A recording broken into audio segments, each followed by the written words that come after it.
Alright, hello there. What's going on?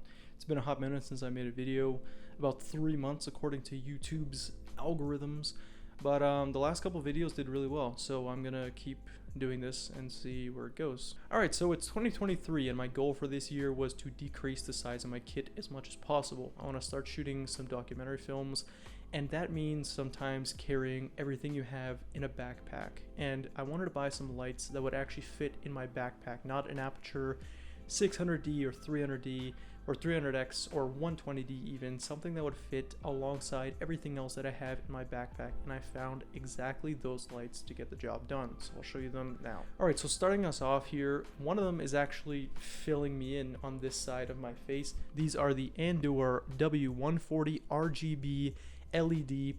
I call them pocket lights because they would literally fit in your pocket. Now I know Aperture makes something incredibly similar to this. They make the MC, which is, you know, a lot more expensive, honestly. They are, I think the MC is $79 to $100. But I wanted to buy a few of these. I didn't want to spend $200 or $150 on some Aperture MCs. I wanted to spend like $50 minimum on two tiny LED lights. And I was like, okay, let's scour the web and see where we end up. And I found these little tiny Yongnuo LED video lights that are RGB, have a CRI rating of 95 plus apparently on the box. That's what it says. I don't know how accurate that is. I'm not a lawyer. I'm not going to get into it. But anyways. Also, this episode is not sponsored by any of these brands. I've purchased all this with my own money, and these are my real thoughts and opinions on these lights after having used them for couple weeks now. I love the build quality of these little Yongnuo lights. They don't feel very cheap.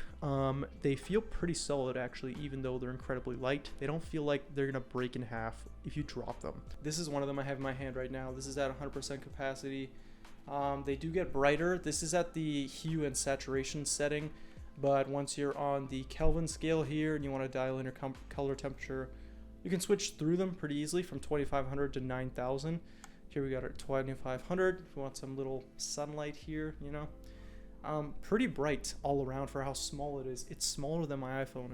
It's pretty good, right? Pretty small. The reason I call them pocket lights is because they can literally fit in your pocket there. My wallet's in there too. I got a few things in there, and they fit in pretty nice and dandy. So yeah, you can literally put this in your pocket, carry it up a mountain, stick it on a little whatever, a rock or something, and you're good to go for a tiny key light if you want it to be that. These lights also have an array of different scenes between cop car, you've got like a flickering kind of horror film light, you've got like an RGB party color light, which is kind of cool if you're into that kind of thing. A little acid trip light. Yeah, these lights all around, I bought them for about, I would say about 25 bucks each, and there's no going back after that. Between the build quality, the availability to switch between RGB colors and your color temperature like that at a relatively high CRI rating, I don't think you can beat it for that price. And if you can, let me know in the comments, because I wasn't ready to spend 100 bucks on a tiny LED light. I'm sure there are other options out there, but if you guys didn't know about these ones, I highly recommend them. Again, they are not sponsoring this episode. They don't even know I exist or that I'm making this video. But yeah, that's how I feel about that light. Now on to the second super cheap LED light that I actually bought used. I bought those other ones new, but I bought this one used for about 80 bucks. You can pick them up on eBay for 70 to 90 bucks. Again, super cheap if you're trying to buy a lighting kit, and you can buy 3 or 4 lights for like 200 bucks or something like that, then to me that's a steal, because you know you're paying, what is it for Aperture 300X now? It's like 600-700 bucks, 500 bucks used. If you want the 600, then you're paying like 1500 bucks or something like that. So yeah, these lights are for the people who don't have all the money in the world to spend on a lighting kit, or if you want to just travel super light like I do and just have everything fit your camera bag. 2 of these lights, or even more of them actually, if I had more of them, would easily fit my camera bag and or my pocket. And this next light is more of a key light. It is not RGB, it is compatible between 5600 and 3200 Kelvin, and you can dial in your exposure, mixing the two of them to get it kind of to where you want it. It's more for a general key rather than ambient fill or just some fill to get the color separation on your cheek. So we'll go over that one now. This one is the Yongnuo YN600L Mark II. This light, used and or new, is pretty cheap. I think you can get them new for about 110 bucks or something like that. And then if you want to buy it used, you can buy it for between 70 and 80 bucks, 70 and 90 bucks. So this light, I'm not exactly sure how long the battery would last with two of these on there. I have two of the larger Sony NPF batteries on there right now, and I've powered it for like 2 or 3 hours and they're still full. So I don't know exactly how long this would last on a full charge with two of these larger batteries, but it's still relatively light with two of these. You know, you can swing it around or do it handheld if you want. The quality of this light I wouldn't say is as good as those little Andor RGB lights, just because of its size. I think they wanted to make it light and also have, you know, 600 LEDs in there. It's a little hard to keep it light and also keep the quality really good. This light is very plasticky, but the quality is not terrible whatsoever. It'll last a long time as long as you treat it well. So you can switch between 5600 and 3200 to dial in your light temperature. Switch between battery A and battery B to check your percentages, which are measured in increments of 1 up to 9, I believe.